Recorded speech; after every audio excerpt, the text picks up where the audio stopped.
Hi, welcome back to Swampy Acres. It's raining again and everything's wet and glorious and it's temperate, but it's still a bit chilly. And as you can hear, the rain is coming down. I'm sitting here on my back porch and I'm getting ready to have a cup of Sipak tea or rose hip tea. So let me pour a little. I hope you can see this. It's a really lovely light color. Oh, all the rose hips are down in the bottom. All the rose hips are down in the bottom. You probably can't hear me when I turn my head away from the camera. See them? All down there? So these were fresh yesterday. And I steeped this for 24 hours. So I knew I wanted to share some tea with you. And I wanted to share a story of how I came to sitting here drinking Sipak tea or drinking rosehip tea. And so here's the story. Oh dear, I'm gonna put my brains on. In 1991, I was super excited and super blessed to be able to accompany my father and my sister on a 3-week trip to Croatia. And in those days, it was still called Yugoslavia. And I was so excited. And we were going to visit with our family. So almost all my father's family is still back in Yugoslavia, except for his brother.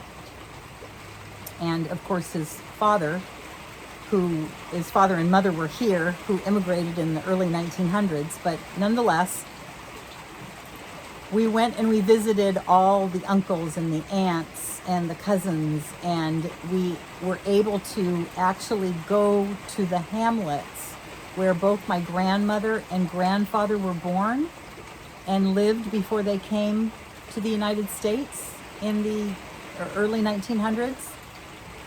And those people, let me tell you, they are tough stock and they love their coffee. And the coffee is Turkish coffee. And I don't know if you've ever had a cup of Turkish coffee, but it is so strong.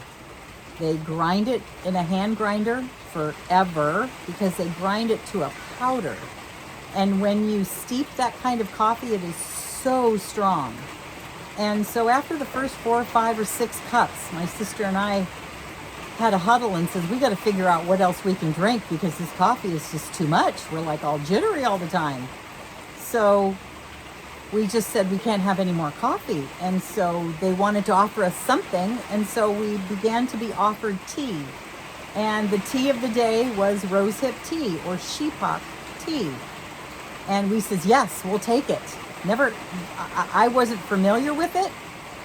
And so we were drinking rosehip tea. First time, 1991, that I can remember anyway.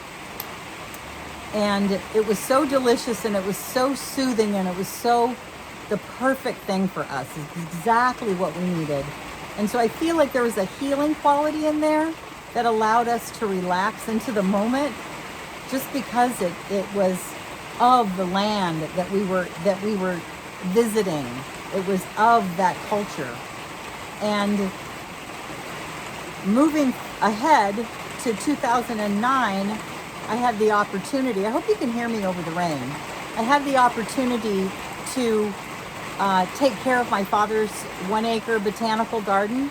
And in his 1-acre botanical garden, everything was either edible, it had some quality that had a use. So maybe it was herbaceous for spices or it was fruiting. He had a lot of fruiting plants. That was a big thing for him.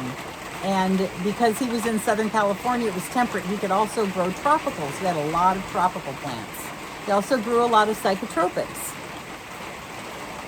And I, over the years, began to incorporate those into my own garden.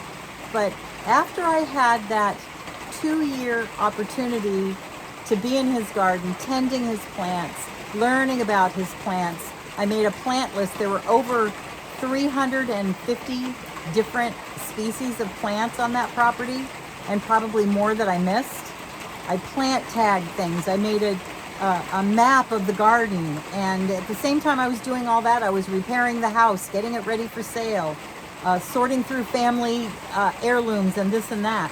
So that brought up for me that thought of when I came home, what I wanted to cultivate in my garden were medicinals, edibles, indigenous, psychotropics, as a purpose for what my garden was about, because I felt like I wanted to build a garden of healing.